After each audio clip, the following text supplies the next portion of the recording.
Today is Sunday, Parashat Shelach. This coming Shabbat, we're going to be reading about the unfortunate episode of the spies that Moshe sent to spy in the land of Canaan. They came back and they gave a negative report. That night that the people were crying was the night of the 9th of Av.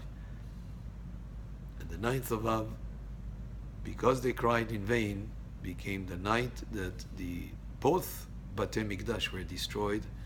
And it's a date in our Jewish history, which is a difficult date.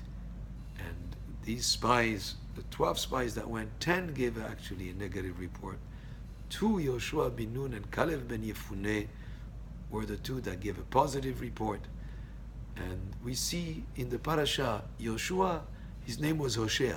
Moshe Rabbeinu added an extra letter, Yud, turning his name from Yoshua into Yehoshua. And Rashi explains by adding that extra letter, he meant, Ya Yoshiacha me'atzatam, may Hashem save you from that negative advice or influence of the other 10 spies that spoke negatively. So we see here the power of the Hebrew letters, that one change with one extra letter can give the name a different meaning and add a different dimension to the persona of the person that letter was added to. We see it in the Torah in other places. Avram was changed to Avraham. Sarai was changed to Sarah. Yaakov was given another name, Israel. So we see that the power of the Hebrew name, the power of the Hebrew letters can have an influence on the person and on his persona, what happens with him.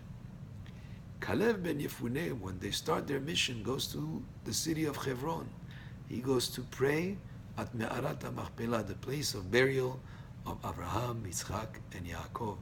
And he prayed to Hashem to save him from the influence of those other leaders or the other spies that were there. So when they come back, these 10 spies give a negative report. We'll speak about 2 of the things that they said. One of the things that they said is that we were like locusts in our eyes and in their eyes, locusts like insects. What they tried to do is to instill into the Jewish people a feeling of futility in trying to conquer the land of Canaan, in trying to go and settle in Israel. They want to tell them it's impossible, like insects compared to giants. But actually, they had just come out from Egypt not too long before. They saw the incredible miracles in Egypt. They saw the incredible miracles in the parting of the Red Sea. They saw the incredible revelation at Mount Sinai. They saw the incredible miracles daily of the manna falling from the sky, the food falling from the sky. The elements could not affect them because they had divine clouds that surrounded them. It would have been no problem with Hashem on their side to be able to accomplish, of course, the conquest, going into the land of Canaan and settling there. Yet they wanted to instill this feeling of futility, which is, sometimes it is the etzah, the advice of Yetzer Hara, to make you feel like, it's impossible. The effort would be futile. That's what they tried to do. But there's another thing also that they said, Eretz ochelet yoshvea. It's a land that eats its people. In other words, everywhere we went, there were funerals. And therefore, it's a dangerous place to live in. What they didn't understand and did not see as blessing in these guys is actually, that was to their benefit. Because if the people in the cities were busy with their funerals, they wouldn't pay attention to them. Spies coming into a city could be, of course, suspected. Maybe they look like strangers. Maybe they don't speak exactly the same language or the same accent. They would have been noticed. But if people are busy with burying their dead, nobody would pay attention to them. That was actually a blessing in disguise, yet it was presented in a way they did not perceive the benefit of it. They saw it in a negative way. So attitude, perception is very important, and how you represent things that you see. In this case, it was an incredible miracle and a blessing in disguise for their own good. Yet they gave it a negative interpretation.